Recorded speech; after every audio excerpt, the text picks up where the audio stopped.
제임스 도우. 내 마음 그리스도의 집.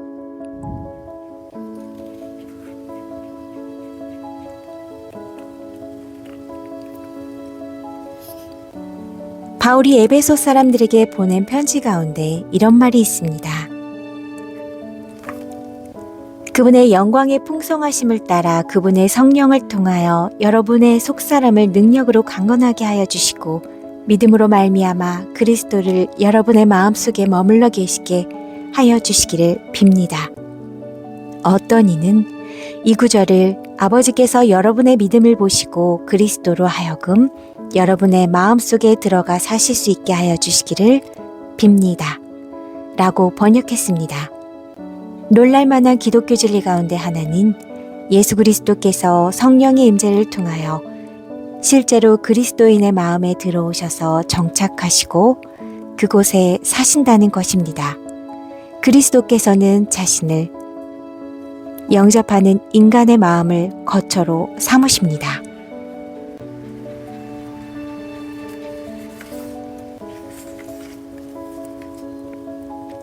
그리스도께서 내 마음에 들어오신 후 그분과 기쁜 교제를 나누며 나는 이렇게 말씀드렸습니다.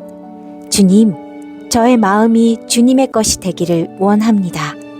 그리고 이 집의 모든 것을 당신의 것처럼 사용하시기를 원합니다. 당신께 이 집을 구경시켜 드리고 몇 가지 특징도 소개해 드리지요. 그래야 당신이 마음을 푹 놓으시고 저와 더 풍성한 교제를 갖게 되실 테니까요. 물론 그분은 기꺼이 찾아오셨고 내 작은 마음을 집으로 삼으신 것을 기뻐하셨습니다. 서재. 우리가 함께 둘러본 첫 번째 방은 연구실 곧 서재였습니다. 이 방을 마음의 서재라고 합시다. 우리 집에 있는 이 마음의 방은 벽이 매우 두텁고 크기가 아주 작습니다. 그러나 매우 중요한 곳입니다. 그분은 나와 함께 책장 안의 책들, 책상 위의 잡지들, 벽에 걸린 그림들을 둘러보셨습니다. 그분의 눈빛을 살피다 보니 마음이 편치 않았습니다. 전에는 아무렇지도 않았는데 그분이 안 좋은 안색으로 그것들을 쳐다보셔서 당황스러웠습니다. 책장 성반에 그분의 정결한 눈으로는 차마 볼 수 없는 책들이 몇 권 있었습니다. 그리스도인으로서는 관심을 갖고 읽을 필요가 전혀 없는 잡지들이 책상 위에 놓여 있었고 벽에 걸린 그림들 몇 가지도 부끄러운 것이었습니다. 나는 얼굴을 붉힌 채 그분께 돌아서서 말했습니다. 주님, 이 방은 깨끗하게 정리할 필요가 있는 것 같아요. 이 방을 정리해서 바람직한 모습으로 바꾸려고 하는데 도와주지 않으시겠습니까? 모든 생각을 사로잡아 당신께 복종하도록 말입니다.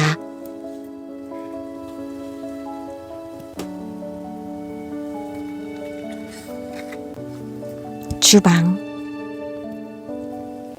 우리는 서재에서 나와 식욕과 욕구의 방인 주방으로 갔습니다. 이곳은 나에게 매우 중요하고 큰 방입니다. 나는 꽤 많은 시간을 주방에서 보냈고 나의 욕구를 채우는데 꽤 많은 노력을 지었습니다. 나는 그분께 말씀드렸습니다. 여기는 제가 좋아하는 방입니다. 여기가 제가 대접하는 음식을 주님이 기뻐하시리라고 믿습니다. 그분은 식탁에 앉아 오늘 저녁은 메뉴가 뭐지? 라고 물으셨습니다. 예, 제가 좋아하는 음식은 돈, 학위, 증권 등이 주식이고 반찬으로는 명성과 행운에 관한 신문 기사들이 있습니다. 나는 이런 세상의 음식을 좋아했던 것입니다. 어떤 특별한 음식에 근본적인 잘못이 있는 것은 아니지만 그것들이 진정으로 영혼을 먹이고 영적 굶주림을 해결해주는 참된 음식이 될 수는 없었습니다. 새 친구이신 주님 앞에 그 음식들을 차려놓았지만 그분은 아무 말씀도 하지 않으셨습니다. 그분이 드시지 않는 것을 보고 나는 다소 불안한 마음으로 여쭈어보았습니다. 주님, 차려놓은 음식이 마음에 안 드십니까? 무엇이 잘못되었나요?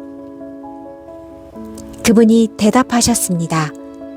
나에게는 내가 모르는 양식이 있다. 나의 양식은 나를 보내신 분의 뜻을 행하는 것이다. 그분은 나를 다시 쳐다보며 말씀하셨습니다. 진정으로 만족스러운 음식을 원한다면 하늘에 계신 아버지의 뜻을 행하여라. 그분이 기뻐하시는 것을 내가 좋아하는 것보다 앞세우거라. 너의 야망이나 욕망 그리고 너 자신의 만족을 구하는 것을 중지하거라. 그분을 기쁘게 하도록 힘쓸 때 바로 그 양식이 너를 만족시킬 것이다. 우선 약간이라도 맛보지 않겠니? 거실. 그 다음은 우리는 거실로 들어갔습니다. 이 방은 좀 더 친근하고 안락한 곳입니다. 나는 이 방을 좋아했습니다.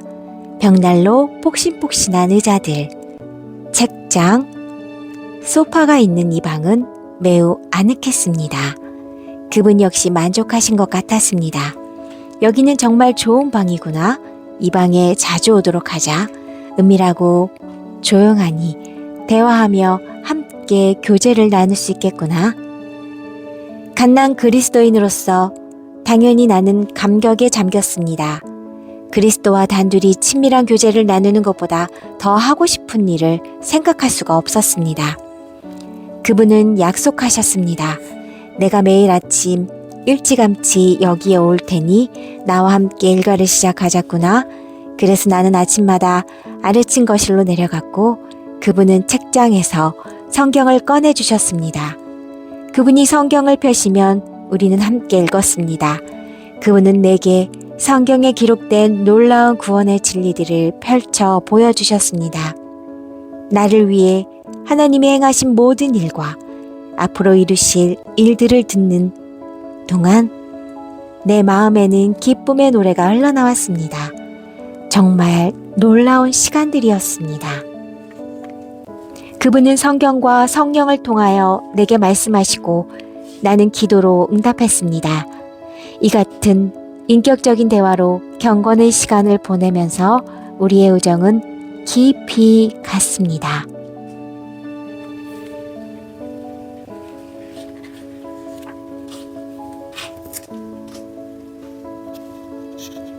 작업실.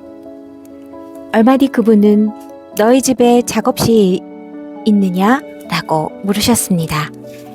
내 마음의 집 지하실에는 작업대와 연장 몇 점이 있지만 그것을 사용해 많은 일을 하지는 않았습니다. 가끔씩 내려가서 작은 도구들을 쥐고 법석을 떨곤 했지만 실속 있는 것을 만들어낸 적은 거의 없었습니다. 나는 그분을 모시고 그리로 내려갔습니다. 그분은 그곳에서 변변찮은 나의 재능과 기술을 훑어보셨습니다. 그분이 말씀하셨습니다. 내 방은 설비가 참 잘된 곳이구나. 내 삶을 가지고 하나님의 나라를 위하여 무엇을 만들어내고 있느냐? 그분은 작업대에 놓인 한두 개의 작은 장난감을 보시더니 그중 하나를 집어 드셨습니다. 내가 그리스도인으로 생활하면서 남을 위해 만들어낸 것이 고작 이런 작은 장난감들이냐?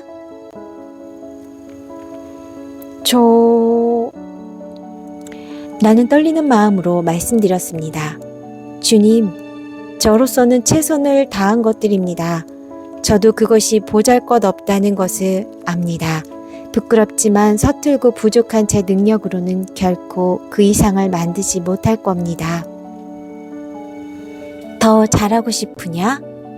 주님은 내게 물으셨습니다. 그럼요. 내가 대답했습니다. 좋다. 먼저 내가 너에게 가르쳐 준 것을 기억하도록 하거라. 너희는 나를 떠나서는 아무것도 할 수 없다.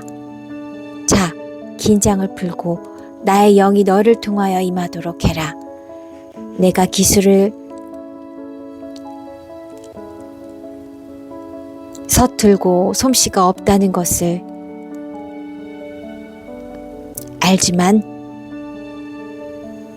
성령은 가장 노련한 일꾼이시니 그가 내 손과 마음을 다스린다면 너를 통해 일할 것이다.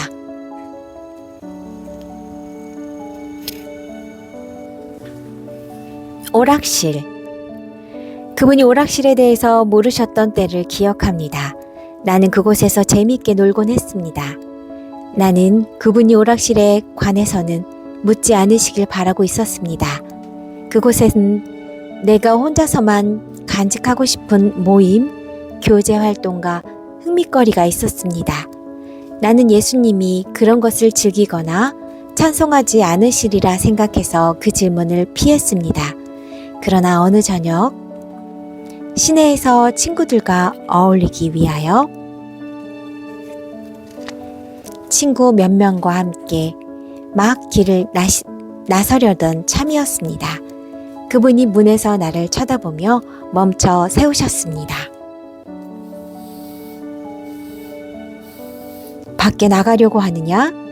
예, 하고 나는 대답했습니다. 좋아, 나도 너와 함께 가고 싶구나 라고 그분은 말씀하셨습니다. 그런데 나는 다소 거북스럽게 대답했습니다. 주님은 우리가 가는 곳에서 즐겁게 지내지 못하실 거예요. 내일 밤에 같이 나가도록 하시지요. 내일 밤에는 성경 공부를 위해 교회에 갈 예정이지만 오늘 밤에는 다른 약속이 있습니다. 그분이 말씀하셨습니다. 괜찮다. 나는 내 집에 들어올 때 모든 일을 둘이서 함께 하리라고 생각했단다. 단짝이 되는 것을 기대한 거지. 난 너와 같이 가고 싶구나.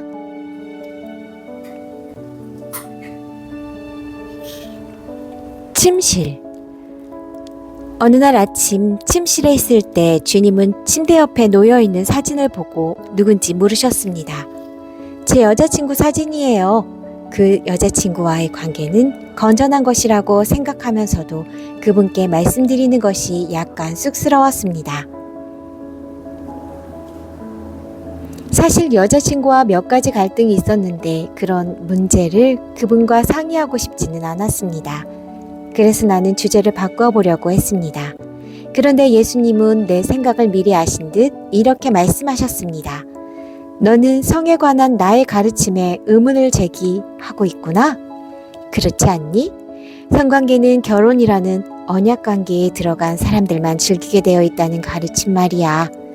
너는 내가 너에게 곤란한 질문을 할 것이라고 생각하고 있지? 내가 사랑을 마음껏 즐기지 못하게 제한할까봐 걱정하고 있는 거야. 그렇지 않니? 맞습니다. 나는 고백했습니다. 그렇다면 내가 하는 말을 주의 깊게 들어보거라. 그분은 계속해서 말씀하셨습니다. 내가 간음과 혼전 성관계를 금하는 이유는 성이 나쁜 것이 아니라 좋은 것이기 때문이란다. 성이란 신체적인 즐거움을 넘어서서 두 사람을 서로 깊이 사랑하게끔 묶어주는 것이지. 그것은 또 생명을 탄생시키는 창조적인 능력이야. 또한 성은 강력한 힘을 갖고 있단다. 그래서 성이 제대로 사용되면 굉장한 선을 이룰 수 있지만 잘못 사용되면 선을 파괴하고 말지. 바로 이런 이유 때문에 하나님은 사랑하는 생애의 반려자 간의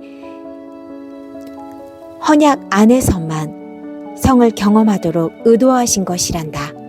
사랑은 성보다 훨씬 많은 것을 포함하고 있단다.